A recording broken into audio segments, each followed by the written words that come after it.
eso voy a presentar enseguida al señor Héctor Pazimiño. Es un consultor petrolero con 45 años de experiencia, una amplísima hoja de vida que no la voy a mencionar en su totalidad por cuestiones de tiempo, pero se presenta como asesor de la Junta Directiva de New Stratus Energy y de varias empresas privadas, fundador de la SP Ecuador y su presidente en 2 ocasiones, presidente del Comité de Energía de AmCham por 15 años. Una persona muy experta en el tema de petróleo, muy conocida, por cierto, y a quien le vamos a dar paso ahora, luego de presentarlo como una reacción inmediata.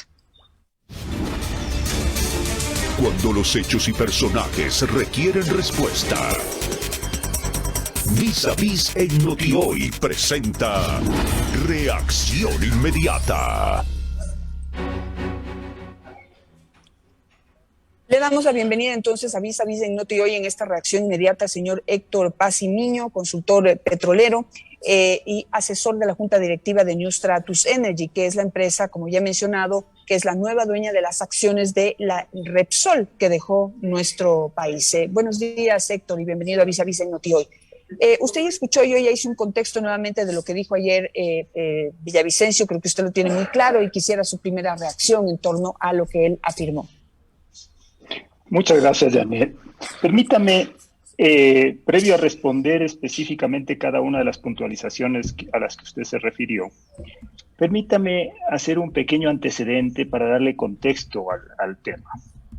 En el año 2018-2019, la Corporación Repsol Internacional decidió salir del Ecuador.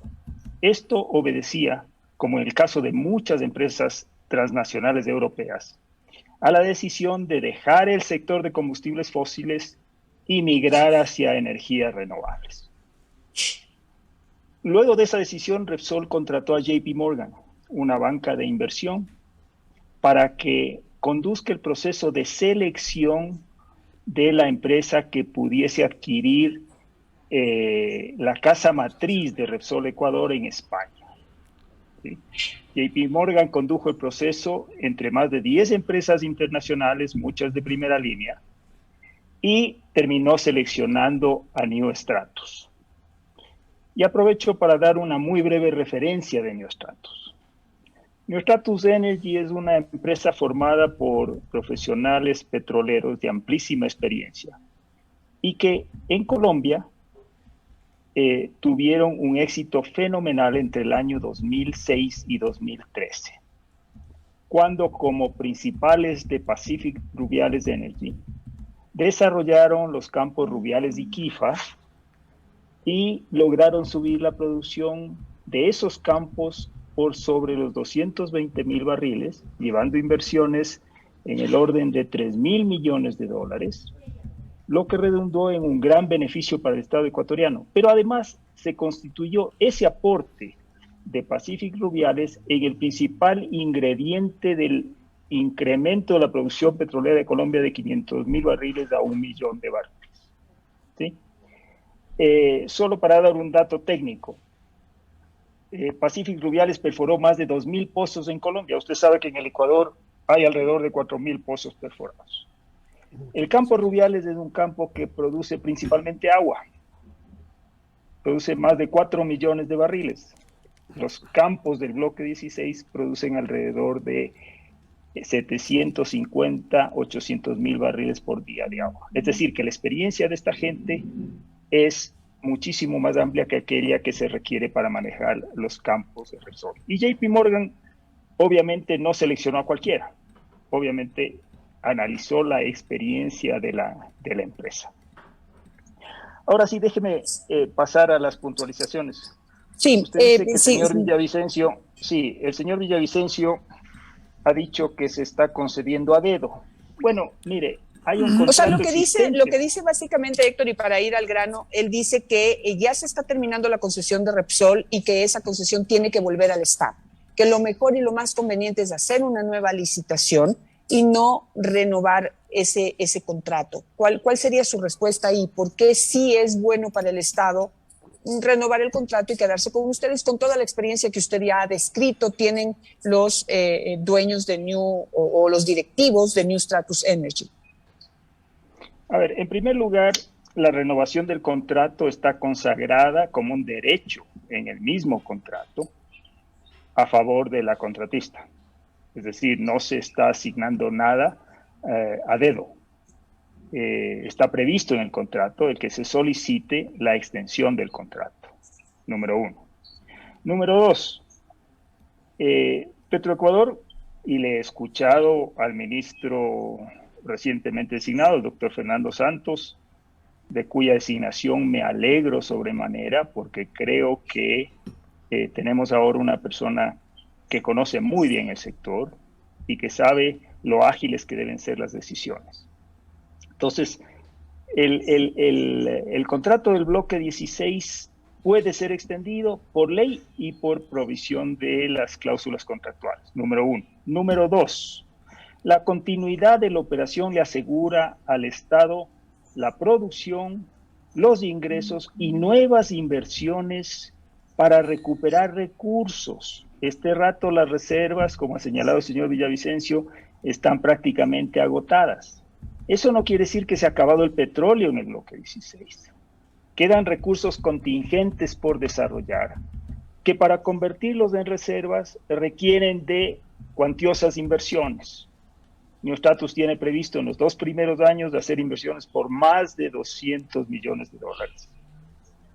que le permitan convertir los recursos contingentes que existen en los campos a reservas probadas que se puedan desarrollar de inmediato.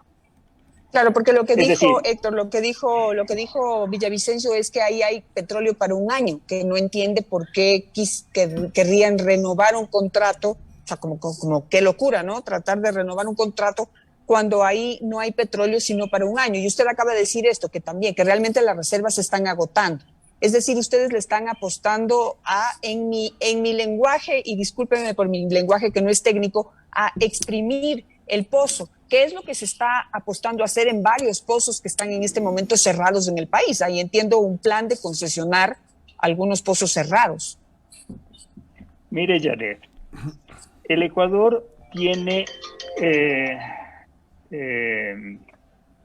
alrededor de 40.000 millones de barriles de petróleo en sitio. Es decir, este es el petróleo que está identificado en los yacimientos de los campos en producción del Ecuador. En 50 años ha producido apenas el 15% de ese petróleo. Ha producido el petróleo fácil. Por las consideraciones que deben hacerse este rato en función de la presión de los grupos sociales, los indígenas y demás. Yo creo que los esfuerzos del Estado deben concentrarse en aquellos campos que ya han estado en producción, que no implican desafíos de orden ambiental o de relaciones comunitarias, pero que además tienen recursos probados, que deben convertirse en reservas a través de las inversiones necesarias para extraer ese petróleo más difícil. La empresa, desde que llegó al país, anunció siempre que su intención de renovar el contrato era para hacer nuevas inversiones que permitan producir este petróleo difícil. Ahora, la reversión del contrato a Petroecuador. Ayer le escuchaba al ministro señalar todos los problemas que tiene Petroecuador, con lo que ya administra este rato. Tiene muchas dificultades para producir los campos grandes a su cargo y también el desarrollo del ITT, ¿no es cierto? Una reversión del contrato implicaría, primero, todas las auditorías ambientales que deberían hacerse previo a que eso salga a una nueva licitación. Estamos hablando de alrededor de 2 años y Janet, la experiencia debe servirnos de referencia, ¿no es cierto? El campo Sacha se ha venido anunciando que se contrataría con el sector privado desde el año 2015, que yo recuerde, y posiblemente más tiempo. Hasta el día de hoy no sale esa licitación. Le he escuchado al doctor Santos indicar que eso se va a hacer, ¿no es cierto? Mire, ¿qué es lo que pasó con el bloque 15 cuando se revirtió, cuando se fue la Oxy? ¿no? De una producción de 100,000 barriles, ese bloque bajó a 15,000 barriles. ¿Qué ha pasado más recientemente con el caso de Bermejo? Igual cosa. Los campos que dejó Perenco, o que se le quitaron a Perenco. Es decir, tenemos una experiencia ya vasta respecto a lo que sucede cuando se han dado estas reversiones. El costo de oportunidad es algo que se debe tomar en cuenta, ¿no? Sí, lo que dicen, Héctor, es que pues en este caso Stratus es una empresa nueva que no garantiza justamente, no tiene como un historial que pueda demostrar que van a poder cumplir con su palabra. Es lo que básicamente están cuestionando. Villavicencio lo ha dicho en varias ocasiones. Es una empresa como recientemente creada, que no tiene esa experiencia para cumplir con su palabra de, en mi lenguaje, mil disculpas, exprimir ese pozo y sacar ese petróleo difícil, como usted lo manifiesta, es decir, en ese campo 16 que está junto al ITT, que es un campo importante. Mire, Janet, en industria petrolera opera el concepto de lo que yo llamo cadena alimenticia. Aquellos activos, aquellos bloques que dejaron de ser interesantes para las grandes empresas, se vuelven interesantes para las pequeñas y medianas empresas, que con menos overhead, con más agilidad de decisión, pueden exprimirle el petróleo más difícil a los campos. Generalmente las empresas, cuando arrancan un contrato, siempre son empresas de papel para comenzar. No es el caso de Neostratus, pero podemos ver aquí en la historia del Ecuador las empresas que están operando distintos bloques. Han sido empresas de papel y que con el tiempo se han ganado las credenciales como operadoras. En el caso de Petrolia, es la misma empresa que durante 28 años ha operado esos campos, que mantiene estupendas relaciones con las comunidades indígenas. Fíjese usted, durante el último paro indígena, no se disminuyó la producción del bloque 16 y 67 en un barril. ¿Por qué? Por las estupendas relaciones comunitarias que se mantienen con las comunidades quichua y guaraníes vecinas del bloque, ¿no? Me pregunto yo, ¿el Estado va a votar todo eso para revertir estas áreas a Petroecuador con un panorama incierto de qué es lo que se va a hacer? Me parece que mirando el tema de costo de oportunidad y de conveniencia para el Estado, hay alguien que está dispuesto a invertir en los 2 primeros años $200 millones, que ya tiene el contrato, que legalmente puede solicitar su renovación. Ahora esa renovación se dará luego de un proceso de negociación. Héctor. Y es lo que está pidiendo, la empresa. Si me permite, Janet, Héctor, Fernando Villavicencio decía ayer que cuando termine en diciembre del 2022 el contrato del Estado ecuatoriano con la Repsol, los activos, las instalaciones que están valoradas todo en 2,000 millones pasan al Estado ecuatoriano y que debería sacarse a una nueva licitación para saber cuáles son los interesados y cuánto están dispuestos a invertir la contraparte, porque estos 2,000 millones de los que habla Villavicencio le pertenecen al Estado ecuatoriano y la negociación debería ser en base a aquello. ¿Qué decir frente al tema? Porque no es Repsol esta empresa, sino New Stratus Energy, que es incluso un nombre diferente, Héctor. A ver, la infraestructura del bloque 16 y 67 siempre le ha pertenecido al Estado ecuatoriano. Eso establece la ley, eso establece el contrato. No va a haber un traspaso de la infraestructura al Estado ecuatoriano porque ya es de su propiedad, ¿sí? De manera que eso está fuera de discusión. No es que a la empresa se le está regalando estos activos, no. La empresa tiene un contrato, el contrato prevé que la empresa puede solicitar o la contratista puede solicitar su renovación, su migración para hacer nuevas inversiones. Ese ha sido el propósito anunciado desde el primer día cuando la empresa se puso en contacto con el ministerio para pedir su beneplácito respecto a una transacción accionaria extraterritorial que no estaba sujeta a las leyes ecuatorianas, pero que sin embargo, por delicadeza, con el ministerio, con el país anfitrión, obviamente se notificó y se solicitó el beneplácito al Ministerio de Energía.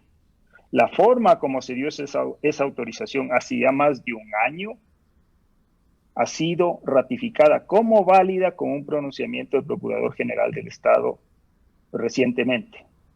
De manera que todo se ha hecho por la vía legal, todo se ha hecho mostrando absoluta transparencia y buena fe. Estamos concluyendo este diálogo. Sí. Janet, no sé si tienes algún interrogante adicional.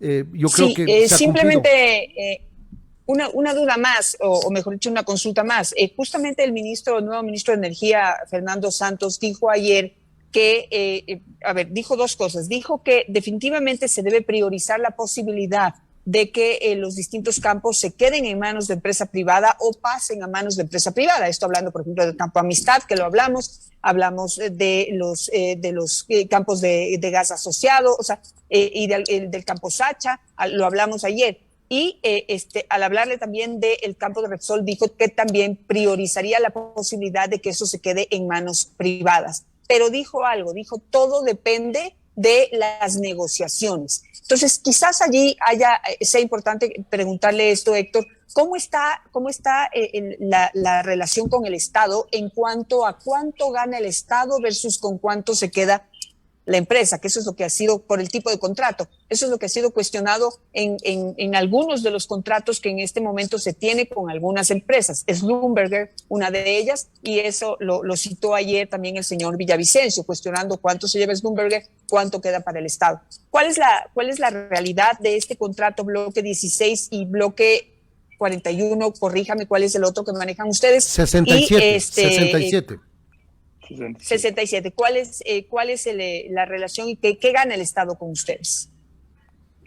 Mire, Janet, en este tipo de contrato y particularmente en el de los bloques 16 y 67, la renta petrolera, es decir, aquello que queda para repartirse entre los partícipes, que sería en este caso el Estado ecuatoriano y la empresa, está normalmente en el orden de un 75% para el Estado y un 25% para la empresa.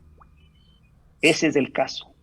Sin embargo, los contratos de servicios desde el año 2011, que tienen una tarifa fija, han generado el famoso carry forward o cuenta de acumulación, por cuanto cuando los precios internacionales del petróleo no son suficientes para pagar la tarifa acordada en ese entonces, esa cuenta se acumula. Y fíjese usted, Janet, y su pregunta me permite puntualizar algo que debería ser una prioridad para las autoridades. Las cuentas de carry forward, por la falta de negociación o renegociación de los contratos, que implicarían la extinción del carry forward, le significan al Estado ecuatoriano no menos, estimo yo, de alrededor de $50 millones al mes. La falta de renegociación de estos contratos, y hay 23 solicitudes de renegociación que no se han movido en año y medio. Haga usted los números. ¿Qué significa eso? El otro día le escuchaba al ministro de Finanzas decir que la focalización de los subsidios le puede representar al Estado un ahorro de entre 200 y 250 millones de dólares al año. ¿Qué le parece si se apura la renegociación de los contratos y nos ahorramos no 200, no 250, sino más de 500 o 600 millones de dólares al año, y además aseguramos nuevas inversiones con esas renegociaciones? Pero ¿cuánto le debe el Estado, el Estado cuánto le debe a Repsol, hoy New Stratus Energy, por cuestión de carry forward? Al consorcio contratista no tengo la cifra actualizada, pero está en el orden de los $300 millones. Y fíjese no sé, que cuando sube el cuando usted dice si se renegocian los contratos, digamos que usted tiene ahorita la posibilidad de renegociar este contrato, que van a renovar. ¿Qué pasaría con ese carry forward? ¿Se podría reducir? ¿Se podría eliminar? Se extingue, Janet. Se extingue. ¿Se extingue? Se extingue. Por eso es que me parece incomprensible que no se apure la renegociación de los contratos. Usted dijo al principio, posiblemente por falta de experiencia, por falta de conocimiento, por temor o por una combinación de todos esos factores de las autoridades pasadas. Felizmente ahora tenemos una persona que conoce bien el sector y que puede entender estas cosas. Así es. Bueno, Héctor Pazimiño, muchísimas gracias por esta entrevista y bueno, pues el espacio siempre abierto, tal y como nos dice la ley de comunicación, tiene que haber una reacción, una réplica cuando hay alguna duda o alguna necesidad justamente de dar su punto de vista frente a lo que alguno de nuestros invitados dice. Muchísimas gracias, el espacio siempre abierto y veamos qué es lo que sucede de aquí en adelante con este tema. Muchas gracias. Janet, permítame 30 segundos, porque hay un tema que no topamos y es el tema del ITT. Le escuché al señor Villavicencio decir que el propósito de la empresa era hacerse del ITT, ¿no? Correcto. Lo que la empresa ha buscado desde un principio ha sido la renovación del contrato del bloque 16. Ahora, como con la empresa viene un grupo de banqueros y financistas interesados en apostarle al Ecuador, la empresa suscribió un memorándum de entendimiento con Petroecuador en el mes de mayo pasado, con el propósito de apoyarle a Petroecuador en el desarrollo del ITT, por las sinergias que existen, por la vecindad de los bloques, ¿no es cierto? ¿Y cómo le apoyarían? Bueno, con inversiones en el orden de $1.000 millones en abastecimiento de energía eléctrica desde el bloque 16, oleoductos para evacuar la producción. Este rato el ITT tiene un grave problema y es la falta de capacidad de evacuación de los fluidos de los campos del ITT. Reinyección de fluidos, lo que le permitiría a Petroecuador además minimizar la huella ambiental del desarrollo de esos bloques. Así que, Héctor, pero ¿cuánto le costaría eso? ¿Cuánto le costaría eso al Estado? Digamos, ustedes invierten $1.000 millones y ¿cuánto les tendría que pagar el Estado por ese trabajo, por esa ayuda? Se negociaría un esquema bajo el concepto de servicios específicos, como usted quiera llamarlo, donde el Estado vaya pagando una tarifa por el uso de esas instalaciones, lo que le da holgura en el tiempo para no tener que buscar financiamiento ahora, ni tampoco para hacer un desarrollo que implique una huella ambiental demasiado amplia. De manera que por todo lado opera la sinergia. La sinergia no es nada más que el resultado de acciones coordinadas de dos partes que superan la suma de los resultados individuales. Eso es lo que se busca, nada más. Perfecto.